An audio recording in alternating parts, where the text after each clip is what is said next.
Good morning. Good morning and welcome to your 5 a.m. cash flow mastery. And my dear friend, the topic for today is top 4 cash flow secrets of billionaires business. आज ना हम बात करने वाले हैं कि वो top के 4 सीक्रेट कौन से हैं जिससे कि आपका बिजनेस ना बिलियनियर बिलियनियर बिजनेस बनने वाला है। तो ये टॉपिक ना बहुत ही ध्यान से, डिटेल से और बड़े प्यार से मैंने आपके लिए तैयार किया है, जिसके अंदर हम step by step detail discussion करने वाले हैं। तो वेलकम जो मेरे साथ में लाइव है, क्या बात है। और जो रिकॉर्डिंग देखने वाले हैं तो पूरी तरह से एंजॉय करेंगे इस रिकॉर्डिंग को। तो चलिए लाइव 5 AM सेशन शुरू करते हैं। सबसे पहले ना इस बात को न्यूरो सिस्टम के अंदर पैटर्न बना के स्टोर कर ले, परमानेंट कर ले कि जो बिजनेस है ना, business is a solution to a problem. बहुत से ऐसे बिजनेसेस हैं जो बस कर रहे हैं, ठीक है जी, हम ना पाइप सप्लाई करते हैं, वाटर पाइप सप्लाई करते हैं, मार्केट में यहां से पाइप मिलते हैं, खरीदो, स्टोर करो और उधर बिल्डर को, डेवलपर को सप्लाई कर दो या हाउस होल्ड में सप्लाई कर दो। ट्रेडिंग कर रहे हैं, 3 4 5 6 महीने में पेमेंट आएगी। और ट्रेडिंग के अंदर जब तक कैश डिस्काउंट के द्वारा परचेज ना किया जाए तब तक बिजनेस चलता नहीं। तो वो एक ऐसे बिजीनेस बिजीनेस के चक्रव्यूह के शेड्यूल में फंस गए हैं जहां पर कोई बहुत बड़ी प्रॉब्लम सॉल्व नहीं हो रही है, फाइनेंसिंग का बिजनेस बन चुका है। बिजनेस ना हमें समझना होगा कि एक ना सॉल्यूशन है प्रॉब्लम का जो मार्केट के अंदर एग्जिस्ट कर रही है। क्या कहना चाहता हूं मैं, देखो, ये जो है ना मिस्टर बवरमैन, वो एक कोच है, कोच जिन्होंने नाइकी स्टार्ट किया था। नाइकी के फाउंडर हैं। कौन है वो एथलीट्स को ट्रेनिंग दिया करते हैं, ओलंपिक एथलीट्स को। तो उन्होंने ना स्ट्रॉन्ग और लाइट वेट शूज मैन्युफैक्चर कराए उस कोच ने अपने एथलीट्स के लिए, जिनको वो कोचिंग प्रोवाइड करते थे। और बाद में ना वो शूज क्या बन गए हैं, एक बिलियनियर बिजनेस बन गया है। क्या था कि एक पर्टिकुलर प्रॉब्लम उस समय है कि ऐसे कौन से स्ट्रॉन्ग और बहुत ही लाइट वेट शूज अवेलेबल हो मार्केट में, उस समय दौड़ने के लिए अवेलेबल नहीं थे। खुद अपनी manufacturing somehow anyhow करवा के उन्होंने स्पेशलाइज कस्टमाइज डिजाइन बनवाया। तो प्रॉब्लम दूर हो गई। अब वो क्योंकि प्रॉब्लम अपनी दूर हुई है ना, एक ही दूर हुई है, तो वो प्रॉब्लम दूसरों की भी हो सकती है। अब हम ह्यूमन बींग्स है ना, रिलेट करते हैं एक दूसरे के साथ में। The thing which is amazing best which actually providing the solution to a problem, वो कब इतना बड़ा बिलियनियर बिजनेस बन जाता है। चलो दूसरा एग्जांपल ले लो। दूसरे एग्जांपल के अंदर आप देखो मैं किन की बात कर रहा हूं। मैं बात कर रहा हूँ एलिशा ओटिस की। उनको ना सीढ़ियां चढ़ने में बड़ी परेशानी थी, सीढ़ियां चढ़ने में। वो कहते हैं कि मेरा सिस्टम ऐसा होना चाहिए, और आसपास भी उन्होंने देखा कि यार ये समस्या तो है। उस समय ओटिस लिफ्ट का निर्माण किया उन्होंने, लोगों को सॉल्यूशन दे दिया एक बहुत बड़ी समस्या कि जब घर सेकंड फ्लोरी थर्ड फ्लोरी बन रहे हैं तो ऊपर नीचे जाने के लिए आज देखो, आज तक आज तक वो जो समस्या का आविष्कार उन्होंने किया था, समस्या का सॉल्यूशन प्रोवाइड किया था, उसके अराउंड बन गया कि नहीं बन गया बिजनेस। देखो ऐसा है कि जब आपका बिजनेस एक सॉल्यूशन है टू ए प्रॉब्लम, इस बात को हम बहुत अच्छे तरीके से समझते हैं कि जब बिजनेस एक सॉल्यूशन प्रॉब्लम है ना, तब कैश फ्लो का पहला पहला प्रिंसिपल क्या निकल के आता है कि कैश फ्लो ना उस बिजनेस के अंदर बिल्कुल नेचुरल बन जाता है। उस बिजनेस को कभी दिक्कत आती नहीं है, क्योंकि वो बिजनेस ही सॉल्यूशन टू ए प्रॉब्लम है। क्योंकि कस्टमर ना अब उस सॉल्यूशन को बाय करना चाहते हैं, और जो भी आप पेमेंट टर्म्स की बात करते हो ना, उस पेमेंट टर्म्स के अंदर उस सॉल्यूशन को लेने को तैयार हैं। ये बेसिक प्रिंसिपल है। देखो बेसिक प्रिंसिपल है, हम इतने सालों से बिजनेस करते करते करते करते करते इस फंडामेंटल को कहीं इग्नोर तो नहीं कर रहे। मेरे बिजनेस के अंदर आप देखो कि कोई रिनोवेशन, इनोवेशन, क्रिएशन करने की रिक्वायरमेंट तो नहीं आ गई है। जिस समय मैंने बिजनेस शुरू किया था उस समय तो एक बहुत बड़ी समस्या को वो हल कर रहा था। लेकिन आज, उस समय एक बहुत बड़ी समस्या को हल कर रहा था, लेकिन कहीं ऐसा तो नहीं कि आज वो समस्या खत्म हो गई है, लेकिन मैं अभी भी उसी बिजनेस के अंदर लगा हुआ हूँ, या अपनी क्रिएटिविटी को इस्तेमाल नहीं कर रहा हूँ, डाइवर्सिफाई कर नहीं कर रहा हूँ, चेंज नहीं कर रहा हूँ, एक नया पर्सपेक्टिव आपको प्रोवाइड कर रहा हूँ। देखो, मैं एक बार आपको बोलना चाहूंगा कि कैश फ्लो ना बिल्कुल नेचुरल हो जाता है, क्योंकि customer want to pay at whatever paper terms you offer. जिस समय लॉकडाउन लगा हुआ था पूरे वर्ल्ड के अंदर, उस समय जो बाइंग हैबिट्स थी, उसके पहले की जो बाइंग हैबिट्स थी, इसके बाद की जो बाइंग हैबिट्स है, चेंज हो रही है ना। Solution to a problem. Okay, you are intelligent, intelligent participant, intelligent listener. तो आप ना पूरी तरह से रिलेट कर गए, तो क्वेश्चन आपका आया। तो फिर सेकंड पॉइंट देखो, जो बिल्ड कर रहे हैं ना बिजनेस को, वो हमने एज ए बिजनेस बिल्ड कर रहे हैं। हम जो बिजनेस रन कर रहे हैं, बिजनेस को एज ए बिजनेस रन कर रहे हैं, नॉट जस्ट एक स्टार्टअप बनाया और इस इंटेंशन के साथ में कि बस फटाफट से ना एक बहुत फैंसी जो हमारे पास आइडिया है उसकी हैवी एडवर्टाइजमेंट करो और इन्वेस्टर को ढूंढो, इन्वेस्टर को लेके आओ, इसमें से फटाफट से एग्जिट करो, तो ये बिजनेस है ना। ना ना ना, आपने स्टार्टअप भी बिल्डअप करना है ना, अपने बिजनेस को भी एज ए स्टार्टअप ही देख रहे हो, तो स्टार्टअप बिल्डअप करना है, तो आपको ना बिजनेस बिल्ड करना है। बिजनेस यानी कि वो एक स्केलेबल मॉडल है, वो एक प्रॉब्लम टू सॉल्यूशन है, वो एक सेलेबल बिजनेस है, वो गोइंग कंसर्न के हिसाब से लॉन्ग टर्म तक चलने वाला बिजनेस है। उसके अपने फंडामेंटल्स हैं। देखो, जैसे ही मात्र एक फैंसी आइडिया के ऊपर हैवी एडवर्टाइजमेंट करके इन्वेस्टर का पैसा बर्न आउट करके चलेंगे ना, तो कैश फ्लो का रूल क्या करेगा? Later on cash flow will eat out business itself.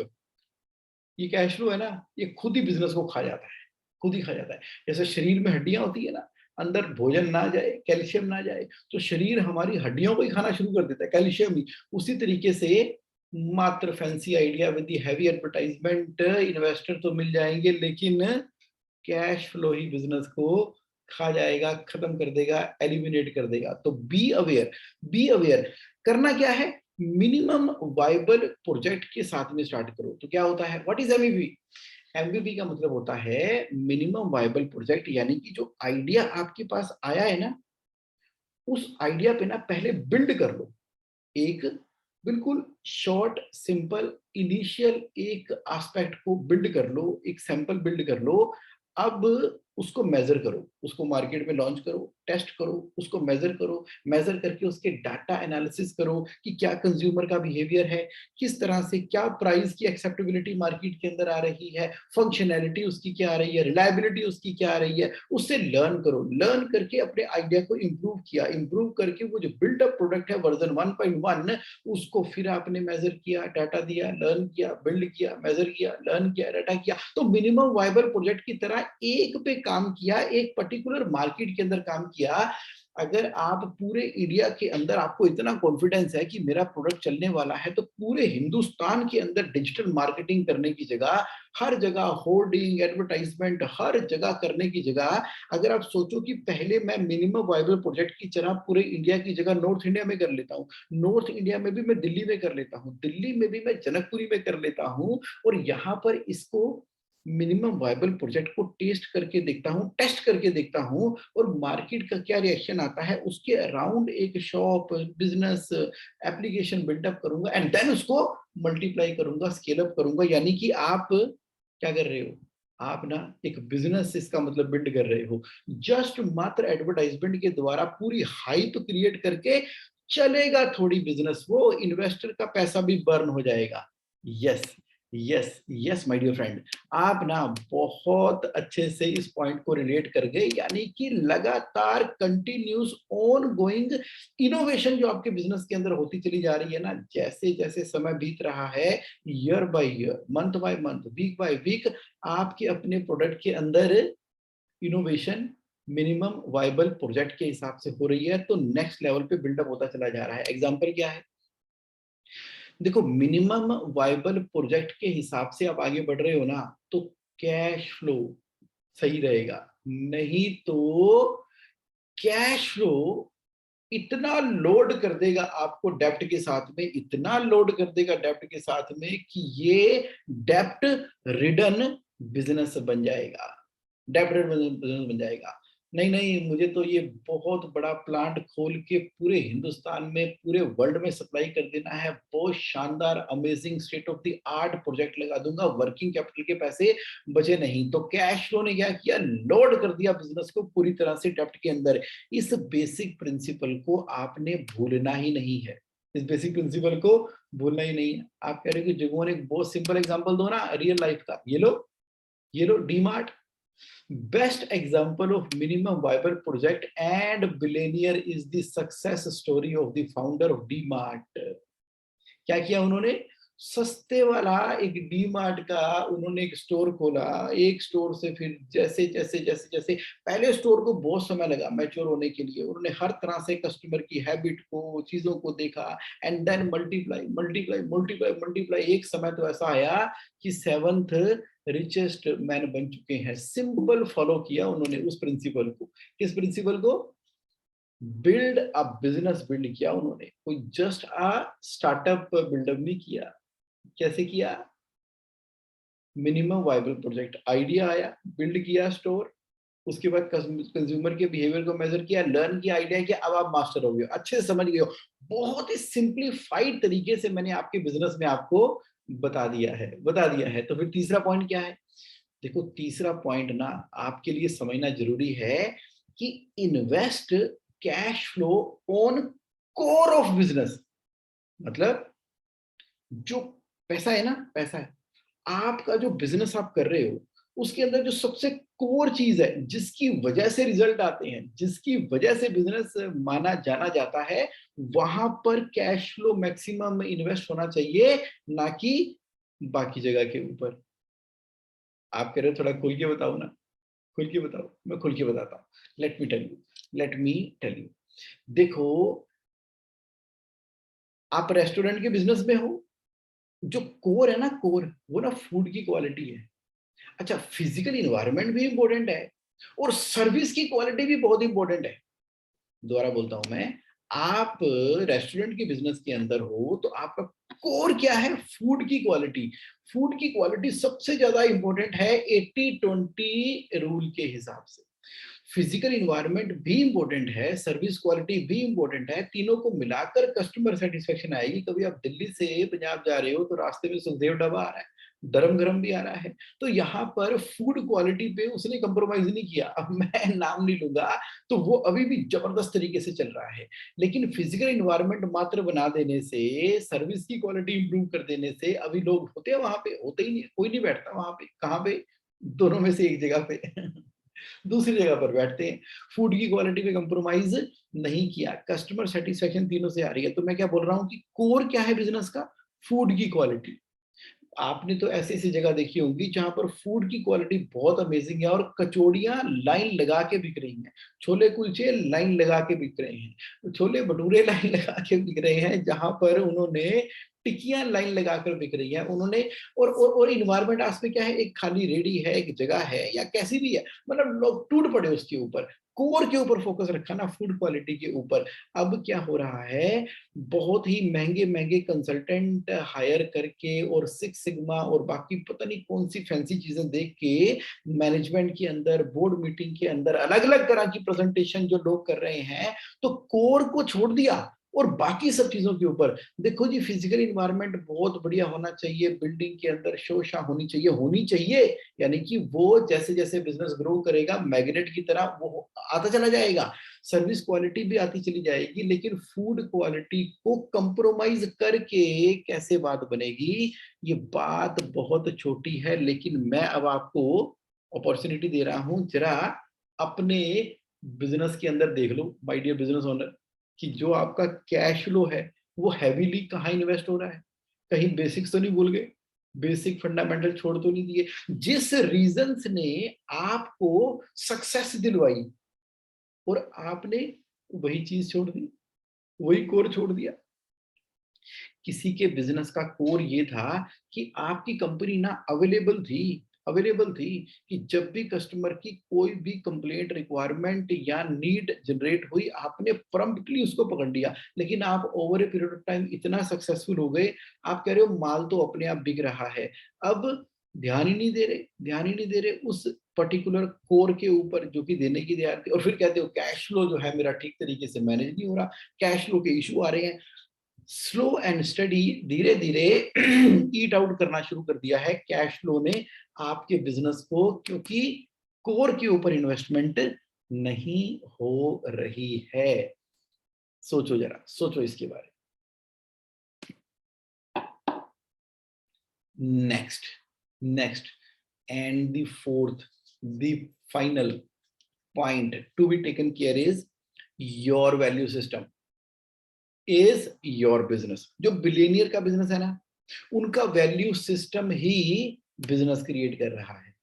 क्या मतलब हुआ, देखो आपकी कंपनी की जो खासियत है ना, जैसे एप्पल कंपनी है वो कहती है एकदम सिंपल रखेंगे, सिंपल मोबाइल जो होगा एक बटन से चलेगा, उनके बॉक्स की पैकिंग भी बहुत सिंपल आ रही है, उनके शोरूम का लेआउट भी सिंपलिसिटी के साथ में है, और कस्टमर भी जो आता है उसको उसी सिंपलिसिटी के साथ में वो सर्विस प्रोवाइड कर रहे हैं, कस्टमर सर्विस। तो पूरा का पूरा जो बिजनेस है ना उनके वैल्यू सिस्टम के ऊपर डिपेंडेंट है, और वो वैल्यू सिस्टम ही उनका बिजनेस है। थोड़ा और बताता हूँ डिटेल में। तो आपका जो वैल्यू सिस्टम है ना, आपके कस्टमर आपसे तब जुड़ेंगे जब जब जब जब जब जब उनको आप ना एक्चुअली एजुकेट कर रहे हो। कुछ कंपनियां तो अपने कस्टमर को फैक्ट्री विजिट कराती हैं, एक रिलेटेडनेस क्रिएट होती है, प्रोसेसेस की वीडियो बना के यूट्यूब पे डालती हैं, उनको भेजती हैं, प्रोसेसेस बताती हैं, कैसे बेस्ट यूज किया जा सकता है आपके प्रोडक्ट का, उसकी वीडियो, उसकी नॉलेज, उसकी एजुकेशन कस्टमर को प्रोवाइड की जा रही है। वैल्यू सिस्टम क्या है आपकी कंपनी का, टाटा का वैल्यू सिस्टम ना एथिक्स है, और हर कोई जानता है। तो वो एक इस तरह से ना, इस तरह से वैल्यू सिस्टम बन गया है जो कि कंपनी का बिजनेस ही बन गया है। मतलब कि your value system is your business. Cash flow के हिसाब से चौथा पॉइंट क्या हुआ, इसी से तो क्रेडिबिलिटी क्रिएट होती है, और क्रेडिबिलिटी ही तो कैश फ्लो है, क्रेडिबिलिटी ही तो कैश फ्लो है। यानी कि क्रेडिबिलिटी क्रिएट कैश फ्लो। मतलब क्या हुआ कि आपके वैल्यू सिस्टम की वजह से आपकी क्रेडिबिलिटी है, आपकी रिलेशन एस्टेब्लिश है अपने सप्लायर के साथ में। वो कहते हैं ये वैल्यू बेस्ड कंपनी है, चलो ठीक है भाई साहब, अभी पेमेंट नहीं आई ना, कोई दिक्कत नहीं है, आप नेक्स्ट वीक नेक्स्ट मंथ कर देना, कोई दिक्कत नहीं है, हम आपके साथ में खड़े हैं, स्टैंड कर रहे हैं, वेंडर वेंडर सपोर्ट कर रहे हैं और बिजनेस को बिल्डअप कर रहे हैं। वेंडर बहुत बड़ी सपोर्ट करते हैं, बिजनेस को बहुत बड़ी सपोर्ट करते हैं, और abundance of internal cash flow का वो सोर्स है जब आपके साथ में वो इमोशनली, फाइनेंशियली कनेक्टेड है, बिकॉज ऑफ योर क्रेडिबिलिटी, क्योंकि आपने वैल्यू सिस्टम बिल्ड किया हुआ, और बिजनेस ही आपका वैल्यू सिस्टम के ऊपर है। उनको मालूम है कि आपका बिजनेस एक मिशन के ऊपर है और आप जेन्युइनली लोगों की प्रॉब्लम को सोल्व कर रहे हो, तो वेंडर कनेक्ट होगी, क्रेडिबिलिटी कनेक्ट होगी। उसी तरीके से कस्टमर ना वैल्यू बेस्ड सिस्टम को जल्दी छोड़ते नहीं है, वो कहते हैं कि मैं तो बहुत इंस्पायर्ड हूँ इस कंपनी से, जिस तरीके से इस कंपनी ने ग्रो किया है, जिस तरीके से इस कंपनी ने इनोवेट किया है, लोगों की प्रॉब्लम को सोल्व कर रहे हैं, तो मैं तो इसका लॉयल कस्टमर बन गया। किसने जोड़ा कस्टमर को, आपके वैल्यू सिस्टम ने जोड़ा। तो वैल्यू सिस्टम क्या है, क्रेडिबिलिटी, और क्रेडिबिलिटी से क्या बनता है, कैश फ्लो। क्रेडिबल बिजनेस को लोग एडवांस भी देने को तैयार है, क्रेडिबल बिजनेस को लोग उधारी पे माल सप्लाई करने को भी तैयार हैं। क्रेडिबल बिजनेस के साथ में एम्प्लॉई भी जुड़ने को तैयार है, हमेशा जुड़ने के लिए तैयार है। अच्छे लोग, अच्छी टीम, अच्छा सिस्टम बनाने के लिए कंसल्टेंट भी इस कोशिश में रहते हैं कि कैसे मैं किसी क्रेडिबल कंपनी को अपनी कंसल्टेंसी प्रोवाइड करूं, और बाद में वो लिखते हैं providing consultancy to Nike, providing consultancy to Havells, providing consultancy to these big company. तो यानी कि everybody wants to get connected. जब मैकेंजी इंडिया में सबसे पहली बार आया था ना, तो उसने अपना पहला क्लाइंट बनाया था HCL को, हिंदुस्तान कंप्यूटर लिमिटेड को। उन्होंने बोला कि क्रेडिबल बिजनेस है, सही बिजनेस है, इनको अपना पहला कस्टमर बना लो, इंडिया में दस्तक दे रहे हैं, और फ्री में ही उसको उसने सर्विस प्रोवाइड करनी शुरू की। किसने? मैकेंजी ने। और उसके बाद कुछ ऐसी अच्छी एडवाइस थी जो कि हेल्प की HCL को आगे ग्रो करने के लिए। तो पॉइंट क्या निकला यहाँ पे? पॉइंट ये निकला कि हम इस फंडामेंटल बात को कहीं भूल तो नहीं गए हैं कि हमारे बिजनेस की अपनी कोई वैल्यू सिस्टम है कि नहीं? अपना वैल्यू सिस्टम, अपनी क्रेडिबिलिटी, अपना वैल्यू सिस्टम ना, आपकी ऑनेस्टी, आपकी इंटेग्रिटी, आपकी ट्रस्ट, यानी कि आपके होने की वजह से ना आप एजुकेट करो कस्टमर्स को, आप एजुकेट करो कस्टमर को कि देखो जी, मार्केट बिना कंप्यूटर लाइन के अंदर एकदम जो है चीप हरकत होती है, गंद मचा हुआ है कंप्यूटर लाइन के अंदर, लेकिन आपकी कंपनी कंप्यूटर लाइन के अंदर बेस्ट प्रोडक्ट किस तरह से प्रोवाइड कर रही है कि वो राइट सोर्सिंग कर रही है, राइट उसकी असेंबलिंग करती है, जब उसका डाटा सेंटर बनाती है और आपके लिए उसको हैंड ओवर करती है, तो उसमें कॉर्नर कट नहीं करती कॉस्ट सेविंग के पॉइंट ऑफ व्यू से। जहां पर कनेक्टिविटी होनी है, क्लिप्स लगने हैं, और उसके अंदर जिस क्वालिटी की वायर को डलना है लॉन्ग टर्म को देखते हुए, और जिस तरह के एंटीवायरस सॉफ्टवेयर डलने चाहिए, और जिस तरीके से जो जो होना चाहिए, चाहे उसके लिए उनको एक्स्ट्रा माइल जाना पड़ता है, एक्स्ट्रा टाइम इन्वेस्ट करना पड़ता है, लेकिन आपकी कंपनी एकदम ऑनेस्ट कंपनी है, लॉन्ग टर्म वैल्यू बेस्ड के ऊपर काम करती है। तो लाइन लग गई आपके पास नंबर ऑफ ऑर्डर्स की, लेकिन जब कट कॉर्नर हो रहे हैं, मार्जिन बहुत स्क्वीज्ड है मार्केट के अंदर, 1% 2%, आप कह रहे हैं कि चल इसकी कैबिनेट हटा यहाँ से, इसका बॉक्स हटा यहाँ से, इसके अंदर क्लिपिंग क्या लगानी है, इसके अंदर चोरी चकारी जो भी की, एक बार तो वो data centre, computer centre, infrastructure, server लग जाएंगे, लेकिन क्रेडिबिलिटी बनेगी नहीं, क्योंकि वैल्यू सिस्टम से ही कॉम्प्रोमाइज हो गया। अब आप समझ गए, अब आप समझ गए कि जगमोहन ठीक है, आपकी बात समझ में आ गई कि कैश फ्लो का जो फोर्थ रूल है वो है your value system is your business. और अपने वैल्यू सिस्टम को ना अपने अंदर नहीं रखना, एजुकेट करना है कस्टमर को, क्योंकि जितनी ज्यादा आपके वैल्यू सिस्टम की मार्केटिंग होगी, जितने ज्यादा लोगों को पता लगेगा, उतनी ज्यादा रेफरेंसेस जनरेट होने वाली है, उतना ज्यादा कैश फ्लो जनरेट होने वाला है, क्योंकि क्रेडिबिलिटी बिल्डअप हो रही है। तो हमने क्या बात की? हमने अभी तक ये बात की कि देखो जी, जो टॉप 4 कैश फ्लो के सीक्रेट है ना बिलियनियर बिजनेस के, तो पहला है कि बिजनेस आपका एक सॉल्यूशन है प्रॉब्लम के लिए, और बहुत बड़ी वो प्रॉब्लम है। नाइकी के एग्जांपल के साथ में, ओटिस के एग्जांपल में हमने देखा कि उन्होंने अपनी प्रॉब्लम को सोल्व किया, और बाद में वो पूरा का पूरा बिलियनियर बिजनेस से कन्वर्ट हो गया। तो हमने कहा कि बिजनेस को ना बिजनेस की तरह बिल्डअप करना है, लॉन्ग टर्म गोइंग कंसर्न के हिसाब से, मात्र स्टार्टअप करके और हैवी एडवर्टाइजमेंट करके इन्वेस्टर के पैसे को फूकना नहीं है, क्योंकि कल को यही कैश फ्लो आपके बिजनेस को भी खा जाएगा। मिनिमम वायबल प्रोजेक्ट के हिसाब से स्टेप बाय स्टेप आगे बढ़ेंगे और क्रिएट कर देंगे, नहीं तो कैश फ्लो लोड कर देगा बिजनेस को डेब्ट के साथ में। सक्सेस स्टोरी की हमने बात की, डी मार्ट की, जिसने इस कंसेप्ट को फॉलो किया।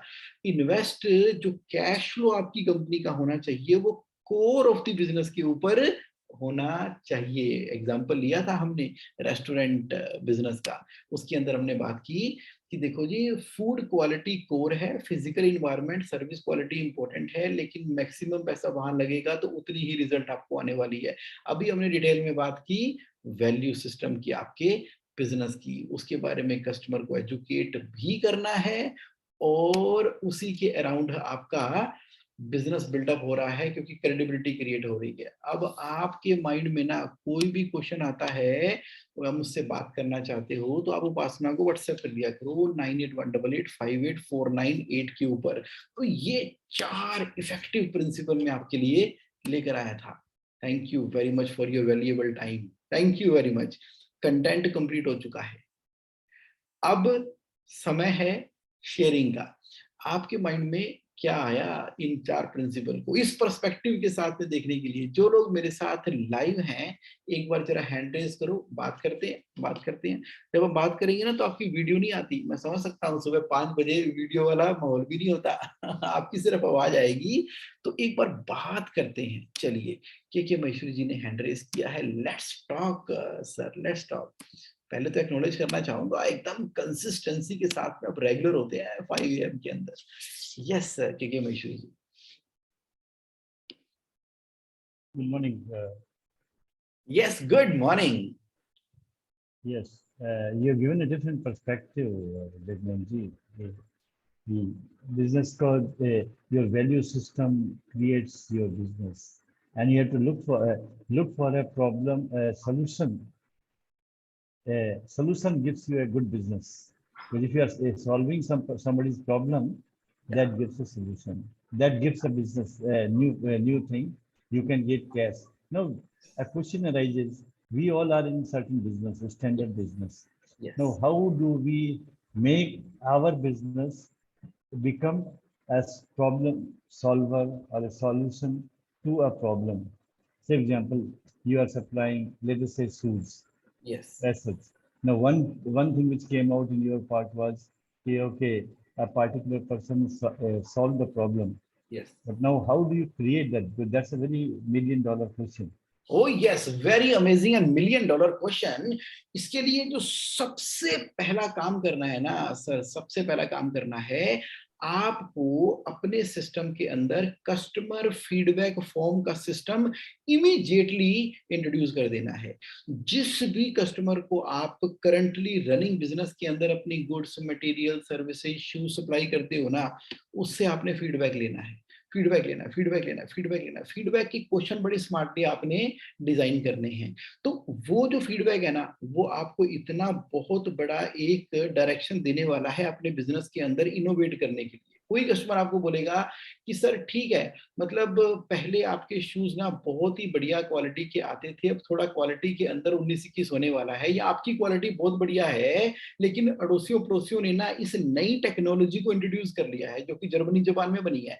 वो क्या कर रहे हैं, उसी क्वालिटी को कम रेट के ऊपर भी सप्लाई कर रहे हैं, उसी क्वालिटी में कंफर्ट दे रहे हैं कि सर आप भी इस बारे में देखो ना, आपको मालूम है कि इस बार हमने जो है अपना थोड़ा सा ऑर्डर कहीं और भी निकाल दिया है।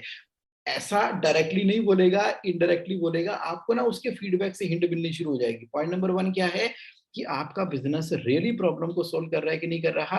आज ही ना फीडबैक का सिस्टम इंट्रोड्यूस कर दो अपने सभी कस्टमर के साथ में। दूसरा, R&D, रिसर्च एंड डेवलपमेंट। हम बिजनेसेस ना R&D पे खर्च नहीं करते। जितनी भी फॉर्च्यून 500 कंपनी है, जितनी भी बड़ी कंपनी है, उन्होंने अपना एक डिवीजन बना के रखा हुआ है जो ongoing consistence innovation creation, innovation creation, नहीं तो वो R&D के साथ में ज्वाइंट वेंचर करके वहां से लेते रहते हैं। जब तक हम अपने बिजनेस के प्रोसेस को कंटिन्यूस R&D नहीं करेंगे, तब तक हम अपने बिजनेस को as a solution to the problem नहीं विजुअलाइज कर पाएंगे। पहला क्या है, कस्टमर फीडबैक। दूसरा है R&D। R&D के लिए अंदर ना एक पर्सन भी हो सकता है, एक सिंगल पर्सन भी हो सकता है, या एक जो एग्जिस्टिंग पर्सन है उसका टाइम एलोकेशन भी कर सकते हो, जो कि चीजों को देखता रहेगा कि उसको एक क्वेश्चन दिया जाएगा कि क्या आज भी मेरा बिजनेस वाकया ही प्रॉब्लम को सोल्व कर रहा है मेरे कस्टमर की, या इसमें कोई इनोवेशन या रिनोवेशन करने की रिक्वायरमेंट आ गई है। तीसरा और सबसे महत्वपूर्ण पॉइंट ये है, invite your supplier, invite your customer to your factory, to your premises and have a brainstorming session with them. कभी लंच का सेशन रखा उनके साथ में, तो कभी इवनिंग टी का, स्नैक्स का सेशन रखा आपने, अलग अलग समय पे 1, 2, 5 इकट्ठे, सिंगल, इंडिविजुअली। जब तक आपकी कंपनी का कल्चर रहेगा ना, कंपनी के मैनेजिंग डायरेक्टर अपने सप्लायर और कस्टमर से या उनको बुलाकर मिलते रहेंगे या उनके पास जाकर मिलते रहेंगे या उनसे just like that zoom meeting करेंगे, तो आपको ना रियली पता लगेगा कि आप स्टैंड कहां पर कर रहे हैं, क्योंकि वो ह्यूमन बीइंग की नेचर है, वो सामने वाले को ना बिल्कुल राइट चीज, ब्लाइंड स्पॉट उसको नजर आ जाते हैं कहां पर है। तो सर ये 3 तरीके हैं जहां से आप ये देख सकते हो कि मेरा बिजनेस Great, वाकई किसी प्रॉब्लम को सोल्व कर रहा है। great. Thank you. Thank you, sir. Thank you. Yes. Now let me ask the another participant. जरा आपसे बात करते हैं। करो जरा अपना हैंड रेज करो। आज हमारे साथ कौन कम्युनिकेट सुबह सुबह करना चाहते हैं? आ जाओ, देखना जो आपके माइंड में ऑब्जर्वेशन आ रही है, पॉइंट आ रहा है, एक नया पर्सपेक्टिव मिला है। Just click raise your hand. मैं आपसे बात करता हूँ। नीचे बटन आ रहा है ना रेज हैंड का, चलो करो क्लिक।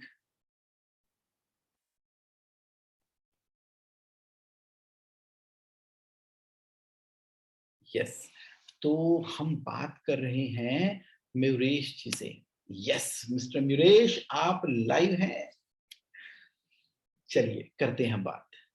और म्यूरेश जी कैसे हैं आप? एक बार अनम्यूट कर दो। गुड मॉर्निंग सर, अभी सुनाई दे रहा है सर? ओ यस, गुड मॉर्निंग, एकदम क्लियर सुनाई दे रहा है। सर मेरा क्वेश्चन ये था, अभी आपने कहा कि you have to invest on the core. Yes, that means बाकी तामझाम पे इन्वेस्ट नहीं करना है। एट द सेम टाइम आप बोल रहे हैं कि कस्टमर्स को रिक्वेस्ट करो, he should visit your facility so he gets little impression on your stuff. Yes, पर सर जब कस्टमर आएगा एंड वो देखेगा कि आपकी फैसिलिटी इतनी अट्रैक्टिव नहीं है, बट तो ये सिचुएशन को कैसे हैंडल करेंगे? बिकॉज आपने अभी जैसे कहा कि cash flow has to be only invested into core. तो कोर मतलब आपके मटेरियल पे खाली इन्वेस्ट होगा, पर जो बिल्डिंग की तामझाम है या जो भी ग्लैमर है वो अपन मिस आउट कर देंगे। ना ना ना, 80-20 बोला मैंने, 80-20, यानी कि फूड की क्वालिटी के ऊपर 80% खर्चा हो रहा है, 10% आपका फिजिकल इन्वायरमेंट और सर्विस क्वालिटी के ऊपर भी है, उसको इग्नोर नहीं कर रहे।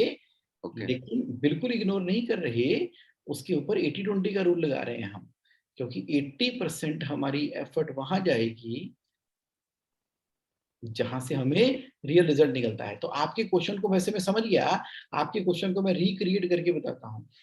आपने कहा कि जगमोहन भाई ये क्या बात हुई, अब कस्टमर मेरी फैक्ट्री में विजिट करने के लिए आ गया, अब उसको वैसी एम्बियंस ही नहीं मिली। देखो कस्टमर कभी भी आपकी फैक्ट्री में एम्बियंस देखने के लिए आ ही नहीं रहा था। अगर आप ओईएम सप्लायर हो तो उस केस के अंदर तो आपको पूरा का पूरा असेंबली लाइन के हिसाब से वैसी एम्बियंस चाहिए चाहिए। लेकिन अगर आप एक बहुत अमेजिंग एक्सपोर्टर हो और आपने अपना सेटअप भी और अपने अपने आसपास जॉब वर्क का ऐसा सेटअप बना रखा है कि जैसे आप कंबल से जैकेट बना के कनाडा में सप्लाई करते हो, यानी कि आपके पास एक ऐसी निश टेक्नोलॉजी है कि जिससे गर्मी भी रहती है और आपकी जैकेट भी बहुत अच्छी बिकती है, तो वो बेसिकली वो सॉल्यूशन लेने के लिए आया है आपके पास, वो सॉल्यूशन लेने के लिए आया है। तो उसके अराउंड आपने इन्वेंटरी बिल्डअप की और उसके अराउंड आपने अपनी उस पर्टिकुलर मशीनरी के ऊपर इन्वेस्ट की। अब बाकी जैसे जैसे बिजनेस ग्रो करता चला जाएगा उसको इग्नोर नहीं कर रहे, डेवलप भी साथ के साथ कर रहे हैं। ओके, दैट इज दी, जैसे कहते हैं ना बैलेंस मेंटेन करना है, बैलेंस मेंटेन करना है। Fine sir, thank you sir. और सर एक बड़ा अच्छा क्वेश्चन रेज कर दिया है। और जो आपका कोर है ना, वो वाकई ही आपका कोर है, वो आपको मालूम है, लेकिन आपकी पूरी की पूरी बिजनेस की टीम को नहीं मालूम। तो आपके कॉन्फ्रेंस रूम के अंदर भी ना ये बात क्लियरली विजिबिलिटी के साथ में प्रिंटेड रूप में लिखी होनी चाहिए। यही बात आपके वर्कर को अलग अलग जगह के ऊपर सुंदर सुंदर तरीके से पेंटिंग के द्वारा और रिटर्न के द्वारा वहां पर होनी चाहिए। कंपनी का ऑर्गेनाइजेशन चार्ट, कंपनी की जो जो कोर वैल्यूज हैं वो विजिबल होनी चाहिए। विजिबल, जितनी भी बड़ी कंपनियां है ना आप उनमें जाकर विजिट करके देखो, कंपनी की जो कोर है ना, जो वैल्यू है, जो बेसिस है, उसने जगह जगह लिख रखी है, उसके अराउंड प्रोसेस बना रखी है, पिक्चर बना रखी है, स्टोरी बना रखी है, सक्सेस स्टोरीज है, सब कुछ है। तो उसके ऊपर मुकेश जी बहुत ध्यान देना है आपको। Fine sir, thank you sir, thank you very much. Welcome, most welcome, most welcome. तो चलिए चलिए एक और हैंड रेज लेते हैं एंड आपसे बात करते हैं, क्योंकि आप लाइव हो तो इस अपॉर्चुनिटी का ना पूरा पूरा पूरा पूरा फायदा उठा लो आज। चलिए, कौन बात कर रहा है अभी? The lucky one, oh R K Sabharwal ji. Yes, good morning R K Sabharwal ji, welcome, you are live. Unmute करो एक बार।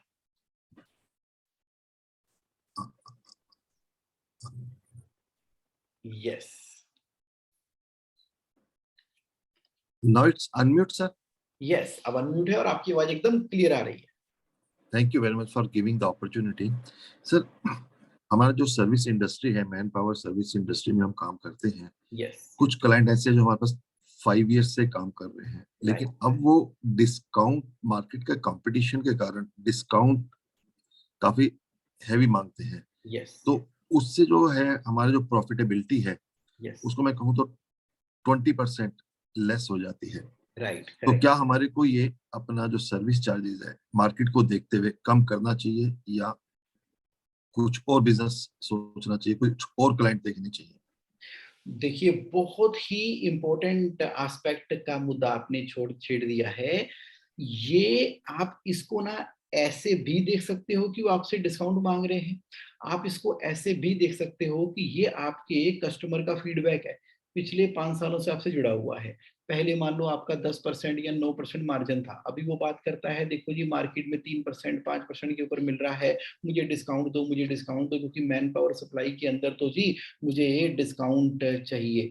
तो अब क्या हो गया कि मुझे 2 चीजों के ऊपर ध्यान देना है। पहला, आपकी कंपनी के अंदर 2 अलग-अलग सीट्स बनी हुई हैं। एक का नाम है सीआरआर, जो एग्जिस्टिंग क्लाइंट को रिटेन करती है, एक है NBD, new business development. NBD पूरी तरह से जबरदस्त तरीके से काम कर रही है और नए नए नए नए नए कस्टमर बिल्डअप कर रही है। तो कोई ऐसा मौका बना जब एनबीडी के थ्रू मेरे पास क्लाइंट आ गया और मुझे एग्जिस्टिंग क्लाइंट को डिस्काउंट के चक्कर में डिसकंटिन्यू करना भी पड़ा, तो मैं कर दूंगा, क्योंकि मेरा एनबीडी का इंजन बहुत तेज है, बहुत तेज है।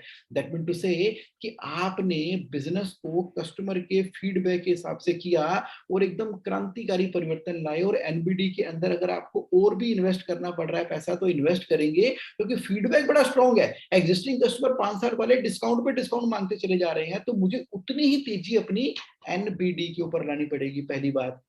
दूसरी बात, जो कस्टमर प्राइस के ऊपर नेगोशिएट कर रहे हैं, वहां पर वैल्यू बेस्ड और क्रेडिबिलिटी की ना केस स्टडी उसको आपको भेजनी पड़ेगी। तो आप बताएंगे कि देखो जी यहाँ पर तो मैन पावर सप्लाई के अंदर उन्होंने 5%, 3%, 2% के ऊपर भी काम कर दिया, और ये रहे मेरे 3 बकायदा वीडियो बना के, केस स्टडी बना के, सर्च करके उन कंपनियों के साथ में क्या क्या हुआ। जैसे ओप्पो, वीवो है, उन्होंने जब सस्ते वाले सप्लाई किए तो किस तरह से उनकी सप्लाई अमेजिंगली इंपैक्ट कर गई थी, बिजनेस के ऊपर कितना लॉस आया था। लेकिन credible man power supply companies like you, जो कि ना केवल पर्सन प्रोवाइड कर रही हैं, बल्कि अवेलेबिलिटी और कंसिस्टेंसी और अप टाइम को इंश्योर कर रही हैं, और ना केवल डिफिकल्ट टाइम के अंदर वो करती हैं, उसकी 1, 2, 3 या 4 या 5 केस स्टडी होनी चाहिए। उसका एक लैंडिंग पेज होना चाहिए। लैंडिंग पेज के हिसाब से कंटिन्यूसली आपको उनको एजुकेट करते रहना होगा, उनके वेरियस एस्पेक्ट के अंदर पार्टिसिपेट करना होगा, और उनको ना जो डिसीजन मेकर है, जो ये डिसाइड करता है कि वो डिस्काउंट जो मांग रहा है, उसको भी तो अब आपको अपनी क्रेडिबिलिटी के इन्फ्लुएंस में रखना होगा। साम दंड भेद जो भी लगाना है, तीनों लगा के उसको अपने इन्फ्लुएंस में रखना होगा, ताकि वो वैल्यू सिस्टम के साथ में वो अलाइंड रहे। तो मैं एक ही बात बोलूंगा कि जिसने आपसे डिस्काउंट मांगा है, तो मैं उसको बोलूंगा ये मेरा कस्टमर फीडबैक है, जो कि एनबीडी और करने के लिए मुझे उत्साहित कर रहा है। क्या इससे आंसर मिलता है आपके क्वेश्चन का? बिल्कुल 100% आंसर मिल गया सर। मैं जो अपने थर्ड पॉइंट बताया है कि एक मैं केस स्टडी बनाऊं, बस वही नहीं हो पा रहा था, जो मैं अब शुरू करूंगा कि यस, कि क्वालिटी मेरी वही है सर्विस देने की, Yes, और आप जो मेरा परसेंटेज कम कर रहे हैं उसमें फिर मेरे को क्वालिटी से yes. बीच में कुछ कम अगर करता हूं तो मैं वो चाहता नहीं अपनी मार्केट वैल्यू खराब करने के लिए। तो उनको ये समझाना है कि यस, क्वालिटी अगर आप वही रखना चाह रहे हैं तो मार्जिन जो है कम नहीं होना चाहिए। एब्सोल्युटली। और सर मैं जितना आपको जानता हूं तो आपके ऊपर तो पूरी की पूरी किताब लिखी जा सकती है, जैसे हेवल पे लिखी गई है 100 करोड़ से ऊपर की आप टर्नओवर करते हैं मैन पावर सप्लाई में। कितनी कंपनियां हैं जो ऐसा करती हैं? दूसरा, जितने सालों से आप बिजनेस कर रहे हैं, 30-40 सालों से इस लाइन के अंदर हैं, और किस किस क्लाइंट को आपने सर्व किया हुआ है, कितनी आपने लोकेशन सिटीज कवर कर रखी हैं। आपकी तो जो पीपीटी बनेगी ना, तो आपको बड़ी शानदार एक प्रोफेशनल पीपीटी और कॉर्पोरेट वीडियो बनानी चाहिए, एक 30 सेकंड वाली और एक 3 मिनट वाली और एक 15 मिनट वाली। 30 सेकंड वाली खटक लिंक्डइन पे चली, और उसके बाद 3 मिनट वाली और बाकी जगह वाली। अच्छा, तो वो आपकी वीडियो बन गई कॉर्पोरेट, साथ में आपकी पीपीटी हो गई। उसके बाद एक एक पर्सन जो आपके सेल्स और मार्केटिंग वाले हैं, उनके ब्लड के अंदर इनबिल्ट कर दिया अपना वैल्यू सिस्टम, और ये पीपीटी प्रेजेंटेशन की उनकी मार्केटिंग किट के टूल है, उनको पता होनी चाहिए। और उनका जो ड्रेसिंग सेंस है, और वो जो व्हाइट कलर की शर्ट पहन के ऊपर आपकी कंपनी का लोगो लगा होता है, द वे आपने उनको ग्रूम करके रखा हुआ है फोन के ऊपर, जिस तरीके से वो बात करते हैं, जाकर बात करते हैं, कोई आकर बात करता है, आपकी तो क्रेडिबिलिटी ऐसी है सर कि कोई तो डिस्काउंट की बात करके खुद ही शर्मा जाएगा। थैंक यू सर, या, thank you very much. most welcome. Thank you very much for coming live in the morning. Okay, great. So thank you very much everybody for participating today. Hope आपको आज का session अच्छा लगा। अगर आपको value मिली है तो please type value in the chat box. अगर आपको वाकई मिली, और जो रिकॉर्डिंग देखेंगे they can also type value in the comment box, और वट एवर द थिंग आपके माइंड में आ रहा है आज का सेशन सुनने के बाद। Okay, have a great and amazing time ahead. फिर मिलेंगे next Saturday with a new topic, in a deep dive करेंगे, कैश फ्लो के पर्सपेक्टिव से देखेंगे आपके बिजनेस को। बाय।